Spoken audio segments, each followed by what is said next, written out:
ललिता चरण जी महाराज की कथा। ये भावनात्मक कथा है, भाव वाली कथा है, उस तरह की कथा नहीं है।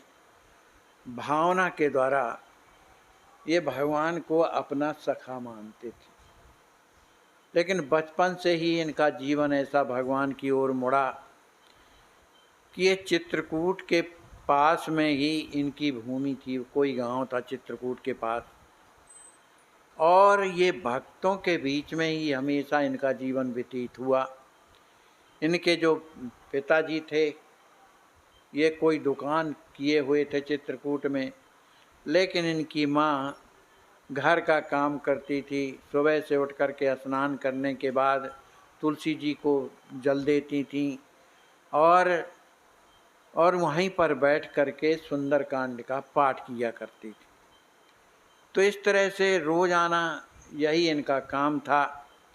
और उस समय ललिता चरण जी 5-6 वर्ष के थे। अपनी माँ की स्थिति को देखकर उनके पास में बैठ जाते थे और वो भी हनुमान चालीसा पढ़ने लगते थे। जैसा माँ कहती थी उस तरह से। अब इस तरह से हनुमान चालीसा पढ़ते पढ़ते उस बालक को भी हनुमान चालीसा याद हो गया। अब जब याद हो गया तो माँ के साथ बैठ कर के जब हनुमान चालीसा पढ़ते तो माँ उसकी तोतली वाणी से जब हनुमान चालीसा सुनती तो उसे बड़ा सुख प्राप्त होता था, बड़ा आनंद, क्योंकि निश्चल हृदय है, कोई कपट नहीं है, संसार की कोई वासना है नहीं है, निश्चल हृदय है। तो सच्चे हृदय से हाथ जोड़ करके ललिता चरण जी रोजाना हनुमान चालीसा पढ़ा करते थे। अब हनुमान चालीसा जब उनको कंठस्थ हो गया तो जब मन पड़ता था, जब पहुंच जाते थे तुलसी जी के पास और हनुमान चालीसा पढ़ने लगते थे। किसी तरह से भगवान की कोई भक्ति भर तो करने लगे सच्चे हृदय से। भगवान उस पर कृपा करते ही है, निरर्थक कुछ नहीं जाता। जो आज राम नाम जप रहा है, भले मन नहीं लग रहा, लेकिन ये काम करता है। इसी तरह से हनुमान चालीसा हो, चाहे सुंदरकांड हो, चाहे रामायण हो, चाहे भागवत हो, चाहे गीता हो, कोई भी अगर पाठन करता है या कथा सुनता है, ये व्यर्थ कभी नहीं जाता, ये अवश्य फल देने वाली होती। तो इस तरह से हनुमान जी का पाठ करते करते हुआ क्या कि इनका हृदय भरने लगा। हनुमान जी महाराज के प्रेम में ये डूबने लगे। इनका मन प्रेम में इतना बहने लगा कि हनुमान चालीसा जैसे ही पढ़ते थे तो इनके आंखों से आंसू बहने लगते थे। एक बार क्या हुआ कि गांव के पास में रासलीला हो रही थी। रासलीला चित्रकूट के पास के किसी गांव में रासलीला हो रही थी। अब ये ललिता चरण चूँकि वहाँ पर जाते हैं रासलीला में, और रासलीला में क्या प्रकरण दिखाया जा रहा था, जिसमें भगवान श्याम सुंदर मथुरा की ओर जा रहे हैं, क्रूर लेने आए हैं और उन्हें रथ में चढ़ा करके और भगवान को लिए जा रहे हैं। इस बात को जब गोपियों ने सुना, ये दृश्य वहाँ चल रहा है और ललिता चरण जो है दर्शन कर रहे हैं रासलीला के, तो बहुत सी जो माने गोपियाँ थीं वो रथ को पकड़ लेती हैं। कोई आगे जा कर के पड़ रहती हैं, कहती हैं आप कहाँ जा रहे हैं हमको छोड़ करके, हम तो आपके बिना नहीं रह सकती हैं, इस तरह की प्रार्थना करती। लेकिन भगवान उन्हें समझाते हैं, भाई हमें मामा के यहाँ जाना है, कोई आवश्यक काम है और हम शीघ्र ही लौट करके आ जाएंगे और परसों निश्चित आ जाएंगे, परसों की बात की। लेकिन उन्होंने कहा आपकी बात पर कोई भरोसा नहीं है कि आप कब आते हैं, लेकिन हमारा जीवन सुरक्षित कैसे रहेगा, हम तो आपके बिना नहीं रह सकते हैं, किसी भी स्थिति में नहीं रह सकते। अंत में भगवान ने उन्हें समझाया अपनी कृपा के द्वारा और यहाँ से मथुरा के लिए रवाना हो जाते हैं। अब ये दृश्य चल रहा है, गोपियाँ रो रही हैं, रोती रोती श्री स्वामिनी जी के पास जाती हैं, राधा रानी के पास जाती हैं और प्रार्थना करती हैं कि श्याम सुंदर तो हमको छोड़ करके और मथुरा चले गए। इस बात को जैसे ही राधिका जी ने सुना, वो मूर्छित होकर के वहीं गिर पड़ती। उनके हाथ पैर कँपने लगे, आँखों से अश्रु बहने लगे, उन्हें कुछ होश नहीं है। किसी तरह से सखियों ने उन्हें चेतना दिलाई। चेतना दिलाने के बाद और राधिका जी रोने लगीं कि हाय हाय, मैं तो मर गई, मैं तो उनके बिना कैसे रह सकती हूँ। तुम लोग कितनी भाग्यशालिनी हो जो उनका दर्शन किया, और मैं तो बिना दर्शन के रह गई। इस तरह की अपनी छाती को पीट रही हैं। उनमें से बहुत सी सखियां समझाती भी हैं कि वो परसों आने के लिए कह गए हैं, लेकिन उन राधा रानी को चैन कहाँ है। वो तो इतनी दुखी हो गई, इतनी दुखी हो गई कि उनका पूरा शरीर एकदम पसीने से भीग गया। होश नहीं है। जैसे मछली जल से निकलने पर तड़पती रहती है, इसी तरह से श्याम सुंदर के दर्शन के बिना राधा रानी तड़प रही हैं। यह दृश्य को देख करके ललिता जो चरण थे, जो बालक थे, बड़े दुखी हो जाते। उन्हें लगने लगा कि जब भगवान छोड़ करके चले जाते हैं तो ये स्थिति आ जाती है, तो मैं भी कैसे उनके बिना रह सकता हूँ। लेकिन मेरी ये स्थिति अभी नहीं है, मैं क्या करूँ। बड़े दुखी होते हैं। किसी तरह से वो लीला देख करके और जब अपने घर आते हैं तो हनुमान जी के पास बैठते हैं और हाथ जोड़ करके प्रार्थना करते हैं कि हे हनुमान जी महाराज, आप ही हमारे ऊपर कृपा करो, हमारा हृदय ऐसा बना दो जिसमें हमारे हृदय में भगवान विराज जाए, आपकी भक्ति आ जाए। इस तरह का रोने लगा लड़का। अब हनुमान जी से कोई प्रार्थना अगर सच्ची करता है, चाहे वो लौकिक हो चाहे पारलौकिक हो, लौकिक में तो हनुमान जी उतने प्रसन्न नहीं होते हैं क्योंकि संसार मांगता है, लेकिन अगर पारलौकिक यदि प्रार्थना करता है तो हनुमान जी इतने प्रसन्न होते हैं, इतने प्रसन्न होते हैं कि उसे देरी नहीं करते हैं भगवान से मिलाने के लिए। उस बालक की प्रार्थना को हनुमान जी महाराज ने सुन लिया, और जब सुन लेते हैं तो अब उनके हृदय में ऐसा लगा, उस बालक के हृदय में ललिता शरण को ऐसा लगा जैसे किसी ने मेरे सिर में हाथ रखा हो, और ये अनुभव हुआ कि मेरे सिर में हनुमान जी ही हाथ रख रहे हैं और मुझे सांत्वना दे रहे हैं कि ये सब कुछ होगा। इस तरह का अनुभव होता भी है भाई। जिनके हृदय में प्रेम आने लगता है तो उस स्थिति में जो कुछ भी होता है वो सब सत्य ही होता है, गलत बिल्कुल नहीं होता। तो उसके हृदय में इस तरह की भावना आने लगी।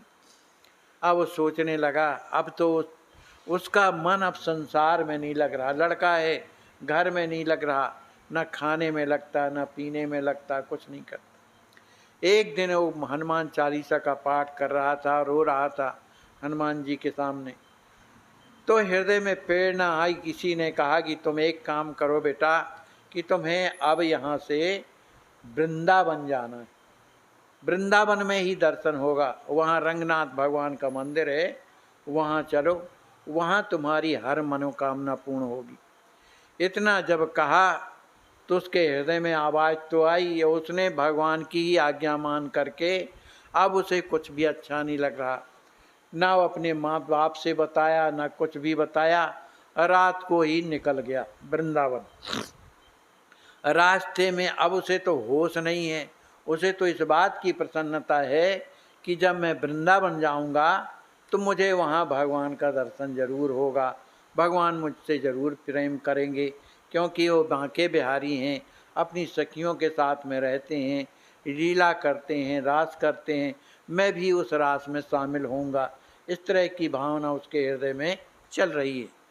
वह बालक वृंदावन किसी तरह से, कोई भी रास्ता कहाँ जा रहा है उसे तो पता नहीं है ना, लेकिन भगवान को तो मालूम है कि ये मेरे पास आ रहा है, तो भगवान उस रास्ते को वृंदावन की ओर ही कर देते हैं। कैसा भी हो, वृंदावन को रास्ता जाता है, वो किसी तरह से वृंदावन पहुंचता है, और वृंदावन में रंगनाथ भगवान के मंदिर में जा कर के वो सीढ़ी में बैठ जाता है। सीढ़ी में बैठ कर के और यही सोचता है कि वो कब समय आएगा कि मैं भगवान का दर्शन करूंगा, उन सखियों का मैं दर्शन करूंगा। ऐसा सोच करके सोच करके, और वो बड़ा दुखी हो रहा है। रात्रि का समय हुआ। रात्रि के समय पर अब मंदिर के पट तो बंद हो गए, लेकिन वो बाहर बैठा रहा। कोई न उससे पूछने वाला है, न जांचने वाला है। भूख प्यास तो उसे पता ही नहीं है, क्योंकि शरीर में स्थिति ही नहीं है। उसका मन तो भगवान में लग गया है। ठीक उसी समय पर रात्रि का जब समय हुआ, तब वो जंगल की ओर बढ़ता है। जमुना जी के किनारे किनारे जब जाता है, तो वहाँ क्या देखता है कि भगवान श्याम सुंदर अपनी सखियों के साथ में सुंदर नृत्य कर रहे हैं, रास लीला हो रही है। अनेक प्रकार के वस्त्राभूषण चमक रहे हैं। भगवान की मुकुट भी बड़ी सुंदर है, अलकावली बड़ी सुंदर है, पीताम्बर पहने हुए हैं, हाथ में बंसी लिए हुए, टेढ़ी टांग किए हुए खड़े हुए हैं और बंसी बजा रहे हैं। उस बंसी को जैसे ही ललिता चरण ने सुना, उसका हृदय बिल्कुल नृत्य करने लगा। वो वहीं पर पहुंच जाता है और अपने आप को क्या देखता है कि उस शरीर में उसकी स्थिति कैसी है कि वो स्वयं एक गोपी बन गई, स्वयं गोपी बन गई। इस तरह का अपने आप को देखता है। वो भी बड़े सुंदर वस्त्राभूषण पहने हुए, सुंदर नथ पहने हुए, जिस तरह से गोपियाँ सजी धजी हैं, इस तरह का वो भी सजा धजा है। अब तो उसको लगता है कि अरे मैं तो गोपी हूँ, पर मैं कौन गोपी हूँ। तभी भगवान श्याम सुंदर इशारा करते हैं, अरे ललिते तुम इधर आओ। उसका ललिता नाम रख, कहा ललिते इधर आओ। अब जब बुलाया तब ये जाती हैं। अब उनका श्रृंगार माने गोपियों जैसे है। जा करके हाथ जोड़ करके खड़ी हो जाती हैं। हाँ प्यारी जू बताइए क्या आदेश है मेरे को, इस तरह का कहती। कहा कुछ नहीं, आज से तुम हमारे जो है इन सखियों में रहा करो, तुम्हें कहीं जाने की आवश्यकता नहीं है। तुम इन सब गोपियों के बीच में रहा करो, और तुम हमारी जो है ना ललिता सखी के नाम से जानी जाओगी, और तुम्हारा पूर्ण अधिकार है। तो इस तरह से जैसा ये लोग करती हैं उसी तरह से तुम्हें करना है। अब भगवान ने वहाँ पर रास लीला किया, इसके साथ में भी नाचे, ललिता जी के साथ में नाचते रहे। उसे कितना सुख पैदा हुआ ये तो अनुभव वही कर सकता है ना, जो भगवान का प्रेमी होता है। ये बहुत गहराई की बातें हैं, सबके बस की बातें नहीं हैं, क्योंकि सखी भाव आना ये साधारण बात नहीं है। को न जाने सखन संग जो प्रीत हमारी। तो इस तरह से वो भी भगवान श्याम सुंदर के साथ में नृत्य करने लगी। उसे तो होश नहीं है। इसके बाद जब उसे होश आता है तो क्या देखता है वो कि अरे मैं तो यहाँ पर पड़ा हूँ अकेला। वो सब दृश्य जो है अदृश्य हो जाता है, अकेला पड़ा है, उधर कोई नहीं है। जब तक सवेरा हो जाता है, रात भर उसी लीला में डूबा रहा, उसी रास लीला में डूबा रहा। सवेरा हुआ, अब किसी तरह से अब उसको चैन नहीं पड़ रहा। अब मैं क्या करूं, कहाँ जाऊं, वो मेरी सखियां कहाँ गईं, मैं तो उन्हीं के साथ में रहूँगा, ऐसा कल्पना ही कर रहा था। तभी देखा कि सखियां वहाँ पर आ जाती। सखियों ने उसे उठाया, अरे सखी तू इधर इस तरह से क्यों पड़ी हुई। कहा बताओ, तुम ही लोग तो मुझे छोड़ करके चली गई हो और मैं अकेले पड़ी हुई हूँ। चलो मुझे ले चलो, मुझे बिना श्याम सुंदर के अच्छा नहीं लगता है। ले जा करके श्याम सुंदर के पास उस ललिता सखी को ले जाते हैं। अब वह जैसे ही चरणों में प्रणाम करती है और वैसे उसका शरीर शांत हो जाता है। इस तरह से वो बालक जो 5 वर्ष का था, कुछ जानता नहीं, न भक्ति न कुछ, लेकिन हृदय उसका भगवान को चाहने की स्थिति में प्रकट जब हो गया, प्रेम प्राप्त हो गया, तो देखो वो भी ललिता सखी बन करके और अपने आप को भगवान में समर्पित कर दिया।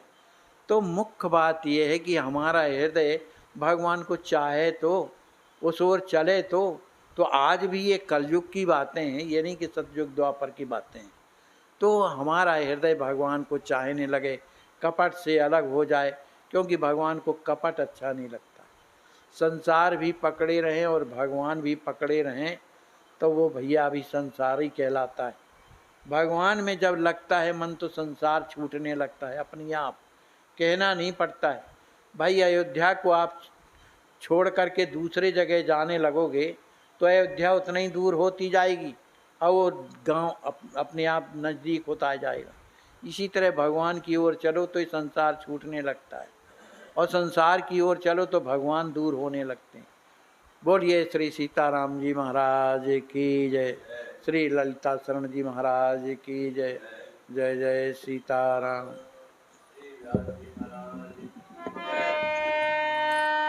सीताराम सीताराम